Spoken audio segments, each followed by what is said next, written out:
ஆனா ரிசல்ட் அன்னைக்கு நெஞ்ச மட்டும்தான் பிடிச்சிக்கல, அப்படியே ஷாக் ஆயிருச்சு. உடனே அதிமுக பேச பார்த்தாங்க. அந்த கதையெல்லாம் நமக்கு எல்லாருக்கும் தெரியும். அதுல கூட்டணி கட்சிகளே சொல்லிட்டாங்க, நாங்க அதிமுகவோட, நீங்க அதிமுகவும் திமுகவும் சேர்ந்து பிஜேபியோட சேர்ந்து ஆட்சி அமைக்க போகுதுன்னு கம்யூனிஸ்ட் தோழர்கள், ஐஎம்எல் தோழர்கள், காங்கிரஸ் தோழர்கள் எல்லாரும் சொல்லிட்டாங்க. இந்த அரசியல் ஃபர்ஸ்ட் 30 நாள் போச்சு. அடுத்த 30 நாள் நம்ம எம்எல்ஏ கிட்ட 50 கோடி கொடுக்கலாமா, 20 கோடி கொடுக்கலாமா? வேட்பாளராக இருக்கும் போதே 1 ரூபாய் கொடுத்து என் வேட்பாளரை வாங்க முடியல. எம்எல்ஏ ஆன எங்களுடைய சட்டமன்ற உறுப்பினர் கிட்ட எதிர்காலமே இல்லாத திமுக தலைவரே சட்டமன்ற உறுப்பினர் ஆக முடியாத திமுக நம்ம சட்டமன்ற உறுப்பினர் பேசுறாங்களா 50 கோடி தரேன், 20 கோடி தரேன். அவங்க பக்காவா ரெக்கார்ட் பண்ணி போலீஸ்ல கொடுத்துட்டாங்க. அதனால செந்தில் பாலாஜி காலையிலயும் மாலையிலும் சைன் போட்டுட்டு இருக்காரு. அப்ப நம்ம சட்டமன்ற உறுப்பினருக்கு தெரியாதா?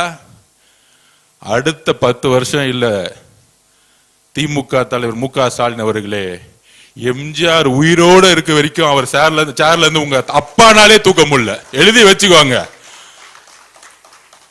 அவர் இருக்கிற வரைக்கும் உங்களால ஒண்ணுமே செய்ய முடியாது.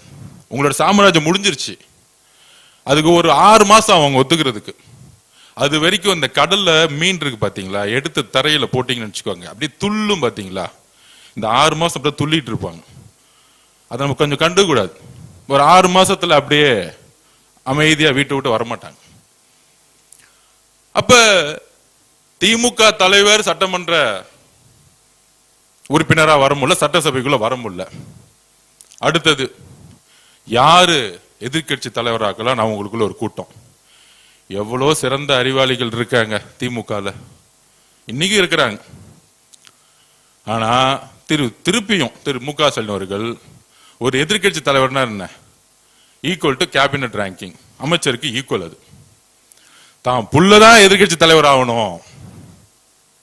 திருப்பியும் ஒரு பட்டாபிஷேகம், துணை முதலமைச்சர் ஆக்குறது ஒரு பட்டாபிஷேகம், எதிர்கட்சி தலைவராக ஆக்குறது ஒரு பட்டாபிஷேகம். எப்ப? லாஸ்ட் 5 வருஷம் சட்டசபைக்கு வராத ஒருத்தரை தூக்கி பட்டாபிஷேகம் பண்ணி எதிர்கட்சி தலைவர். அவரு வந்துட்டு ஃபர்ஸ்ட் 4 நாள் நம்ம பார்த்துட்டு தான் இருந்தோம் என்ன பண்றாரு அப்படின்னு. எந்திரிச்சு திடீர்னு ஒரு பேப்பர் எடுப்பாரு, சோபா மாடல் அதுன்னு பேசி திருப்பி உட்காந்துருவார். கடைசி நாள்ல முதலமைச்சர் பேச ஆரம்பிச்சாரு. எந்திரிச்சிட்டு இப்படிலாம் பேசக்கூடாது, பார்ட்டி ஃபண்ட் எல்லாம் பேசக்கூடாது. அப்ப வரலாற்றுல முதல் முறையா ஒரு முதலமைச்சர் தான் கடைசியா பேசி முடிப்பார். கவர்னருடைய உரைக்கு எல்லா கட்சியோட தலைவர்கள் பேசுவாங்க, எதிர்கட்சி தலைவர் பேசுவாரு, எல்லாத்துக்கும் பதில் வந்து முதலமைச்சர் கொடுப்பார். அதோட சட்டசபை முடிஞ்சிட்டு தேதி குறிப்பிடாம முடிச்சு வைப்பாங்க. இது எல்லாருக்கும் தெரியும். சபாநாயகர் திடீர்னு ஒண்ணு சொல்லிட்டார், மாண்புமிகு எதிர்கட்சி தலைவர்களே, முதலமைச்சர் பேசி முடிக்கட்டும், உங்களுக்கு பேசுறதுக்கு வாய்ப்பு தரேன். இது சுதந்திர வரலாற்றில் தமிழ்நாட்டில் இதுவரைக்கும் எந்த சபாநாயகரும் சொன்னதே கிடையாது. உங்களுக்கு அறிவு இருந்தா, திறமை இருந்தா, திராவிட முன்னேற்ற கழகத்தின் ஒரு உண்மையான எதிர்கட்சி தலைவராக இருந்திருந்தா அந்த வாய்ப்பை பயன்படுத்திருக்கலாமா, முடியாதா? இதுவரைக்கும் முதலமைச்சருடைய உரை, ஒட்டுமொத்த உரையை எடுத்து பார்த்துக்குவாங்க, தனிப்பட்ட விமர்சனங்கள் கிடையவே கிடையாது. ஒரே ஒரு முறை மதுரையில் அங்கிள்னு சொன்னார். அது வந்து அவருடைய ஒரு உறவு முறையில சொன்னார். அவர் தவறுன்னு சொன்னோடனே, வருந்துறாங்கன்னு சொன்னோன்னே, அடுத்த மீட்டிங்ல சொன்னாரு, நான் தவறான வார்த்தைகளை சொல்லல, ஒரு உறவு முறையில சொன்ன, இனிமேட்டு அந்த வார்த்தையை சொல்ல மாட்டேன்னு சொன்னது எங்க தலைவர். இதுதான் உண்மை. அரசியல் ரீதியான தாக்குதல் இருக்கும் எங்களோட தலைவர்கிட்ட இருந்து. ஏன் ஒட்டுமொத்த அடுத்த கட்டத்தில் இருக்கக்கூடிய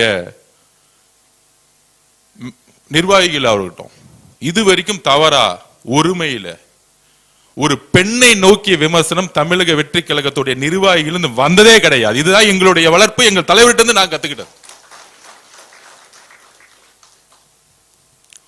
அப்ப எதிர்கட்சி தலைவரா இருக்கக்கூடிய பணி என்ன? அண்ணா உருவாக்கிய இயக்கம், சமூக நீதியும் மாநில சுயாட்சியும் பேசி பேசி வளர்ந்த இயக்கம். அதுக்கப்புறம் கலைஞர் 1000 குற்றச்சாட்டுகள் இருக்கான், சமூக நீதி பேசி கட்சியை வளர்த்தார்.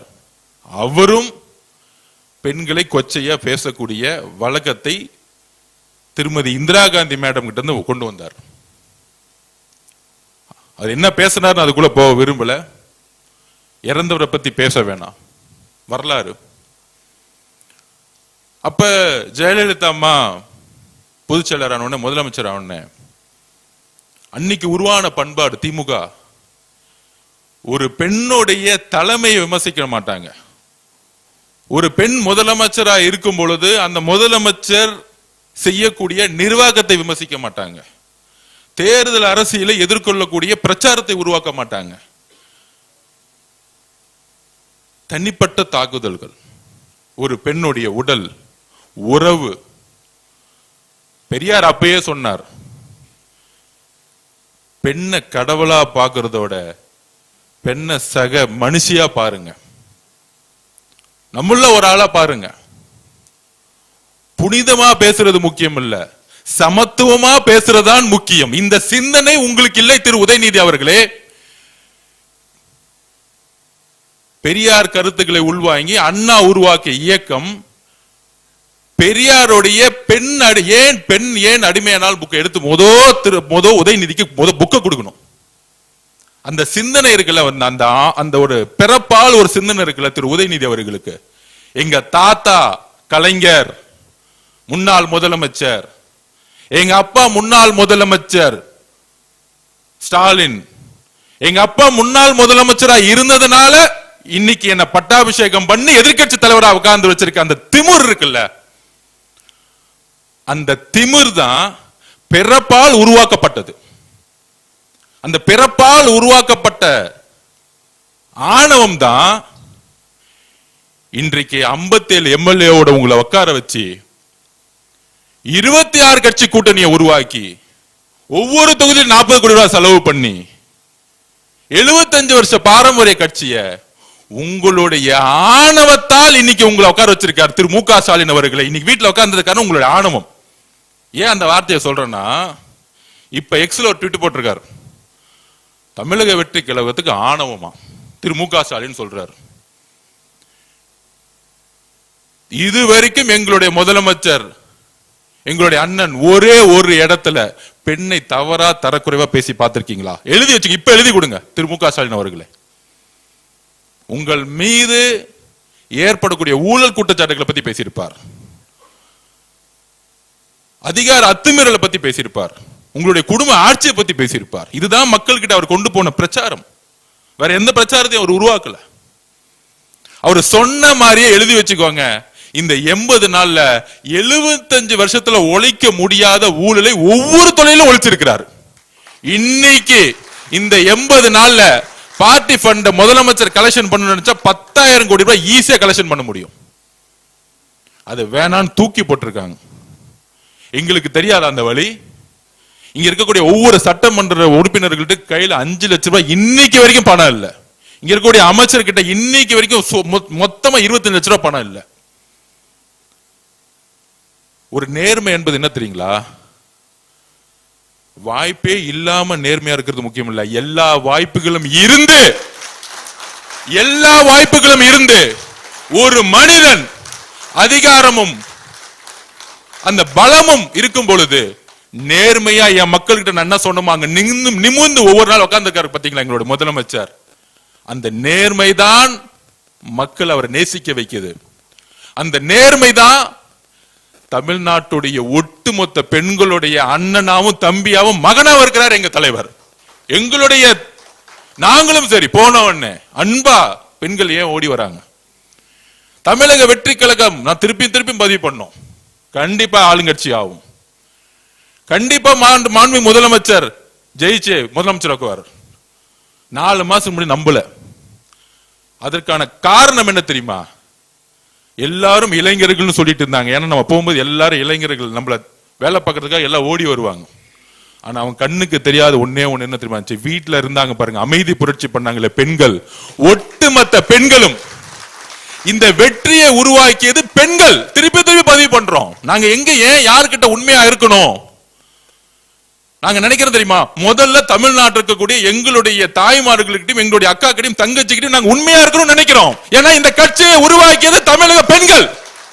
எங்க அண்ணனை முதலமைச்சர் ஆக்கியது தமிழக பெண்கள், அதோட சேர்ந்த இளைஞர்கள். அப்ப ஏன் எங்களுக்கு அந்த உணர்வு வருது?